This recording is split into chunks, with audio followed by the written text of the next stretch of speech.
You won't believe, but Kim Kardashian was held at gunpoint by armed men, and then they asked her to do this.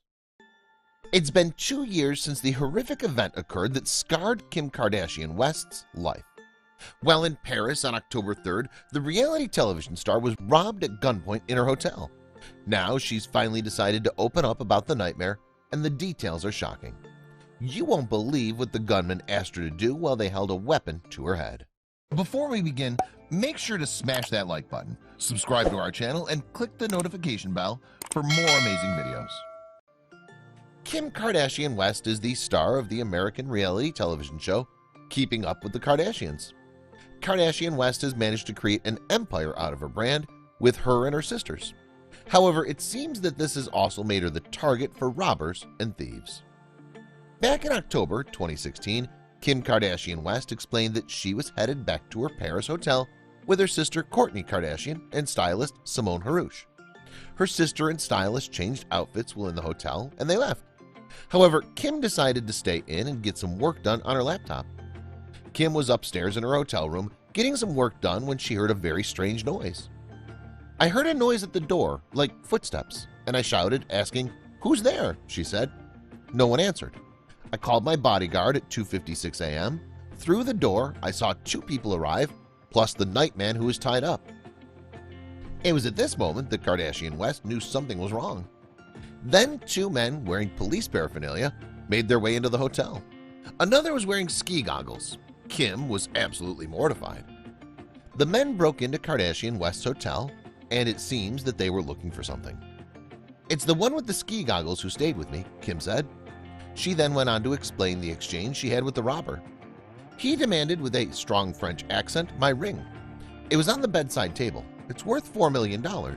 And I told him that I didn't know. He took out a gun and I showed him the ring." However, that wasn't the worst, as you won't believe what the men did next. "They grabbed me and took me into the hallway. I was wearing a bathrobe, naked underneath. Then they went into the room again and they pushed me on the bed. And it was this time they tied me up with plastic cables and taped my hands. Then they put tape over my mouth and legs." At this point, Kardashian West began to assume the worst from these men.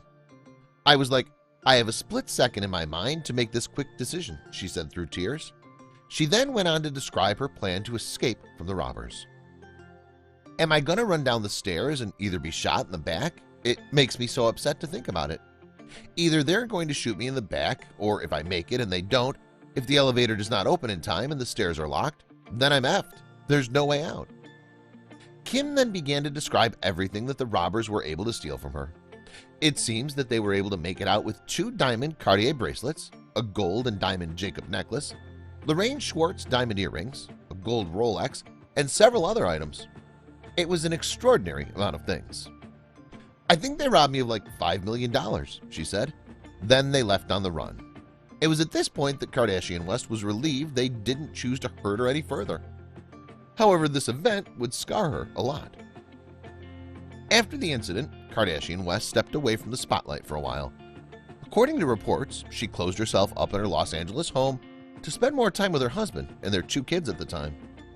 Sources close to Kim revealed that Kim was slowing down her pace after the robbery. The only positive thing about the robbery is that Kim changed pace. A source told People, "Instead of working nonstop, her life has slowed down significantly. She seems happy about this." Eventually, Kim came out of her social seclusion and spoke about the robbery. Kim spoke about the robbery and how it changed her life in a way she never could have imagined. "I know this sounds crazy, but I know that was meant to happen to me. I don't want to start crying, but I feel like that was just meant to happen to me. I'm such a different person," she said. "It was meant to happen to me, and I really feel like things happen in your life to teach you things. It was probably no secret, and you can see it on the show. I was being flashy and I was definitely materialistic before. I don't care to show off that way that I used to. Even though there's nothing wrong, truly, it's okay if you're proud of that, and if you work so hard and you get something, it's just not who I am anymore."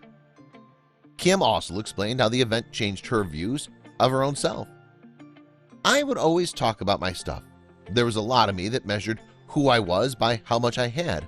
I thought, oh, I'm worth so much. So that changed in me. And that needed to change in me. So I'm grateful for the experience." My life has definitely changed a lot in the last 2 years from that experience and just wanting more privacy. In the past 3 months, I feel like I've come out of my shell a little bit more, back to who I was. I was never depressed, but I wasn't motivated to get up and work like I used to. One of the biggest questions that everyone had was how the robbers knew which hotel Kim and her family were staying at. There was probably a group of guys that were following us the entire trip, Kim explained. I was Snapchatting that I was home and that everyone was going out. After the robbery, the police had arrested 17 suspects that they believed might have been connected to the robbery. But out of the 17 that were arrested, 10 of them are now being indicted. They've been charged with conspiracy, robbery, kidnapping, and helping arrange the resale of stolen jewelry. These days, Kim Kardashian West has resumed her life as she has before. However, she says that her perspective on things has changed her way of going about things. Although the event was traumatic and could have cost her life, she's grateful for what it taught her.